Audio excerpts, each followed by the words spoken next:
Kyle Neptune got fired today. Kyle Neptune got fired. So did Kevin Kruger at UNLV. But certainly the Villanova one was expected. 3 years, no NCAA tournament berth following Jay Wright. He was kind of Jay Wright's successor, handpicked successor. 1 year at Fordham. It didn't work out. He had money. He had resources. He had everything he needed. He just didn't get it done. So now, new AD at Villanova. Nobody really knows what direction he's going to go. I assume he is relying still on Jay Wright to some degree to help him through this process. He came from Oregon, and Eric Rodel's his name. And I would guess, and it's a guess here, that Richard Pitino will be involved to some degree at Villanova. I think Ryan Odom has established himself as a clear front runner at Virginia, from what I'm being told. So Villanova looked for Chris Collins to get in there. Remember, he's a Philly guy. His dad, grew up in that area early. That's a good point. Before moving to Chicago. So Chris has done a great job at Northwestern. Obviously, tapped that thing out at Northwestern for the most part. But it'll be interesting to see where it goes. That should be the hire to me, by the way. Chris Collins. Chris Collins. I think he's or Pitino, either one. Yeah. I mean, either way. But for Collins, I'll just speak to the Big Ten side of this. He's one of the best coaches in the Big Ten. He has done more with less, probably more than any coach in the league. I mean, that team even having a Big Ten tournament berth this year after all the season-ending injuries that they had, and then when you're there in person watching him coach, I mean, like, he's a guy that he would be perfect for that Villanova job.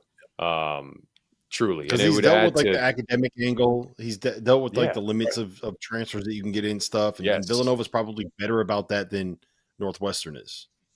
No question. I mean, Northwestern, probably a higher academic bar. No, that's no slight against Villanova, but I think it is. Yes. But also, I don't know. I mean, as much as we talk about the Illinois guy just called Villanova a shitty academic school. Is that what just happened? No, Illinois, good academic school, by the way. Good academic school. I think top 10, maybe public university. What? Just that can't be true. Look it up. What?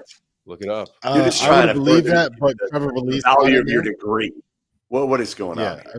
Top 15, maybe. I would have believed that until Trevor Release got his degree from there. So that's the one thing that did he actually get his degree though? Do we know he got his degree? It was top 10, and then Trevor went there and it dropped to top 15. Well, let me. Yeah, thank you. Oh my God. I take it back. Oh no. Yeah. Nobody heard me say that. Nobody heard me say that. It's number 9. I give you my number apologies. Yeah, it's where's number Arizona 9. on that list? You guys can't hear Dagan, where's but it's Arizona number 9. 99? Mike, anyway, I'm sorry. Arizona's way too low for me to go look. So, well, all right, real quick. What I'm tired of hearing about is, and it's not just Ben Johnson, but like, the people that are like, oh man, I mean, he just didn't have any resources, right? Or man, they just don't have much resources. Well, how can you optimize it with, like, can you overcome it, right? I understand that like resources are important, but there's still the between the lines element of coaching where if you can get a coach that even with lesser resources can optimize the roster, optimize, the group that you have, like those are the guys that, should be getting those jobs. And I like, that's why I'm kind of banging the drum for Chris Collins, because I've seen him do that over and over and over again. And yeah, I think it's a perfect setup for him there. I think he'd be a perfect fit. All right. I would love to see them as somebody that lives about 30 minutes from Villanova's campus and would want to go to a lot of games. I just want someone that's going to make that be a place that I got to get to again. Right. I just want it to be something where I don't have to go elsewhere to watch Big East teams play because Villanova is not something where it's a marquee matchup anymore. So that's what I'm hoping for. Personally, I think Richard Pitino would be the guy. Does he want to go to a place where you have the potential to have to play your dad 3 times in a season? I don't think he cares. They have so much banter back and forth. He wouldn't care. Fair enough. All right. Last thing I wanted to get to before we call this and we get to Goodman's